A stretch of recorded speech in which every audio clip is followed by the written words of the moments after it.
வணக்கம். இலங்கையின் ஆய்வு செய்திகளுக்காக நான் ஹரிணி. உள்ளூராட்சி சபை தேர்தல்கள் தமிழ் சிங்கள புத்தாண்டுக்கு முன்வரும் என்று அரசாங்கம் அறிவித்துள்ள நிலையில் வடமாகாணத்தில் ஒரு ஆச்சரிய கூட்டணிக்கான வாய்ப்பு உள்ளதாக கொழும்பு அரசியல் வட்டாரங்களில் கூறப்படுகிறது.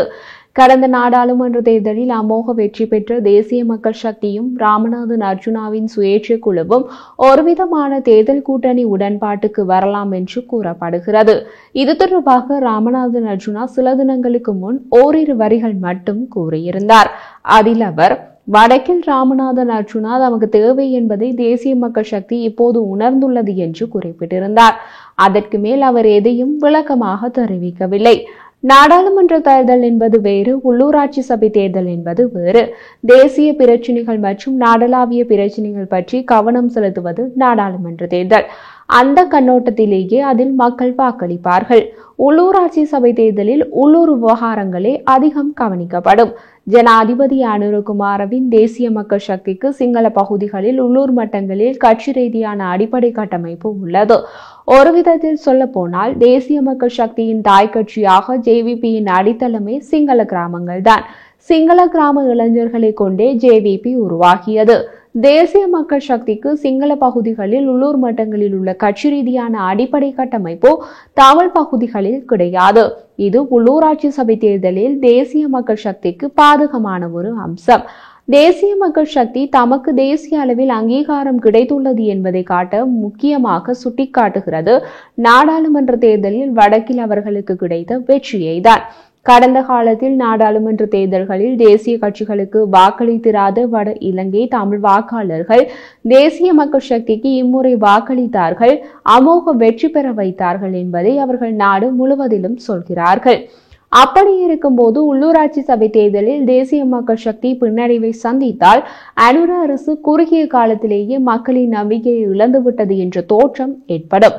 அது நாடளாவிய ரீதியில் தேசிய மக்கள் சக்திக்கு ஒரு பின்னடைவை ஏற்படுத்தும். அது மட்டுமல்ல, இந்த ஆண்டின் இறுதியில் நடக்க உள்ள மாகாண சபை தேர்தலிலும் தேசிய மக்கள் சக்திக்கு பாதகமான விளைவை ஏற்படுத்தும். அதனால் தேசிய மக்கள் சக்தி உள்ளூராட்சி சபை தேர்தலில் வடக்கில் வெற்றி பெற வேண்டியது அவர்களது அரசியல் எதிர்காலத்திற்கு மிக அவசியம். உள்ளூராட்சி சபை தேர்தல் இன்னமும் 3 மாதங்களில் வரப்போகிறது. அவ்வளவு குறுகிய காலத்தில் தேசிய மக்கள் சக்தி உள்ளூர் மட்டங்களில் கட்சி ரீதியான அடிப்படை கட்டமைப்புகளை உருவாக்குவது சாத்தியமில்லை. தேசிய மக்கள் சக்தியின் சார்பில் தமிழ் அமைச்சர்களாக உள்ள ராமலிங்கம் சந்திரசேகரன் அந்த கட்சியின் வடபகுதி அமைப்பாளர் என்று கூறப்பட்ட போதிலும் அவர் வடபகுதியை சேர்ந்தவர் அல்ல. மலையக தமிழரான அவரால் ஓரளவுக்கு மேல் யாழ்ப்பாணத்திலோ வன்னியிலோ உள்ளூர் மாவட்டங்களில் கட்சி ரீதியான அடிப்படை கட்டமைப்புகளை குறுகிய காலத்தில் உருவாக்குவது நடக்கக்கூடிய காரியமல்ல. தேசிய மக்கள் சக்திக்கு 3 நாடாளுமன்ற உறுப்பினர்கள் உள்ளார்கள். அவர்களுக்கு உள்ளூர் மட்டங்களில் பிரபல்யமானவர்கள் அல்ல. யாழ்ப்பாணத்தில் உள்ள கிராமங்களில் போய் தேசிய மக்கள் சக்தியின் 3 நாடாளுமன்ற உறுப்பினர்களின் பெயரை கூறுங்கள் என்று கேட்டால் எத்தனை பேருக்கு தெரியும்? சரி, இதை கேட்டுக்கொண்டிருக்கும் உங்களில் எத்தனை பேருக்கு யாழ்ப்பாண தேர்தல் மாவட்டத்திலிருந்து தேர்ந்தெடுக்கப்பட்ட தேசிய மக்கள் சக்தியின் 3 நாடாளுமன்ற உறுப்பினர்களின் பெயர்கள் தெரியும்? இதனால் தேசிய மக்கள் சக்தியால் யாழ்ப்பாணத்திலும் வன்னியிலும் 3 மாதங்களில் உள்ளூர் மட்டங்களில் கட்சி ரீதியான அடிப்படை கட்டமைப்புகளை உருவாக்க முடியாது. அங்குதான் தேசிய மக்கள் சக்திக்கு நாடாளுமன்ற உறுப்பினர் ராமநாதன் அர்ஜுனா தேவைப்படுகிறார். சரி, அப்படியானால் நாடாளுமன்ற உறுப்பினர் ராமநாதன் அர்ஜுனாவின் சுயேட்சை குழுவுக்கு மட்டும் யாழ்ப்பாணத்திலும் வன்னியிலும் உள்ளூர் மட்டங்களில் கட்சி ரீதியான அடிப்படை கட்டமைப்புகள் உள்ளனவா? அதுவும் இல்லைதான். ஆனால் அவர்களால் அதை ஏற்படுத்த முடியும். ராமநாதன் அர்ஜுனாவின் சுயேட்சை குழு அரசியலுக்கு வந்து வெறும் 3 வாரங்களில் நாடாளுமன்ற தேர்தலில் கணிசமான வாக்குகளை பெற்றது. ராமநாதன் அர்ஜுனா நாடாளுமன்ற உறுப்பினராக தேர்ந்தெடுக்கப்பட்டார். இது ஒரு சாதாரணமான விஷயம் அல்ல.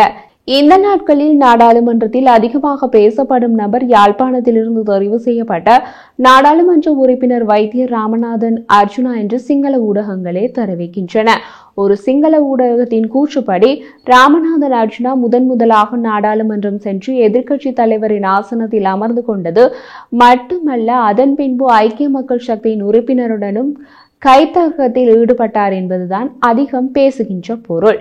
அப்போது அவர் சொல்லிக் கொண்ட விடயம், அந்த சம்பந்தப்பட்ட நாடாளுமன்ற உறுப்பினருக்கு அப்பாவின் வயசு என்பதால் நான் அடிக்கவில்லை என்பது. இவற்றுக்கெல்லாம் மேலதிகமாக ராமநாதன் அர்ஜுனா காண சிறப்பான அம்சங்கள் பல இருக்கின்றது. அவை என்னவென்றால், இதுவரை 10வது நாடாளுமன்றத்தில் 225 நாடாளுமன்ற உறுப்பினர்களில் 196 உறுப்பினர்கள் மக்களால் தேர்வு செய்யப்பட்ட உறுப்பினர்களாக உள்ளார்கள். இந்த 225 நாடாளுமன்ற உறுப்பினர்களை எடுத்து பார்த்தால் 224 பேருக்கு நாடாளுமன்றத்தில் பிரதிநிதித்துவப்படுத்துகின்ற அரசியல் கட்சிகள் இருக்கின்றன. எந்த அரசியல் கட்சியின் பின்புலமும் இல்லாமல் நாடாளுமன்றம் சென்றிருப்பது ராமநாதன் அர்ஜுனா மட்டுமே.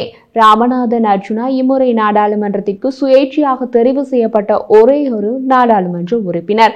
இவர் ஒரு சுயேட்சை நாடாளுமன்ற உறுப்பினர் மட்டுமல்ல, 24 ஆண்டுகளுக்கு பிறகு சுயேட்சை குழுவின் அடிப்படையில் தெரிவு செய்யப்பட்ட ஒரே ஒரு நாடாளுமன்ற உறுப்பினர் என்பதுதான் சிறப்பம்சம் என்று குறிப்பிடப்பட்டுள்ளது. அரசியலுக்கு வந்து வெறும் 3 வாரங்களில் ராமநாதன் அர்ஜுனாவால் இதை சாதிக்க முடிந்தால் 3 மாதங்களில் வரப்போகும் உள்ளூராட்சி சபை தேர்தலில் செல்வாக்கு பெற முடியாதா? இப்படிதான் உள்ளது தேசிய மக்கள் சக்தியின் சிந்தனை என்று கொழும்பு அரசியல் வட்டாரங்களில் கூறுகிறார்கள். இது தொடர்பாக தேசிய மக்கள் சக்தியின் வேறு சில திட்டங்களும் தெரிய வந்துள்ளது. அவற்றை உறுதி செய்து கொண்டு நாளை ஒரு காணொலியை வெளியிடுவோம்.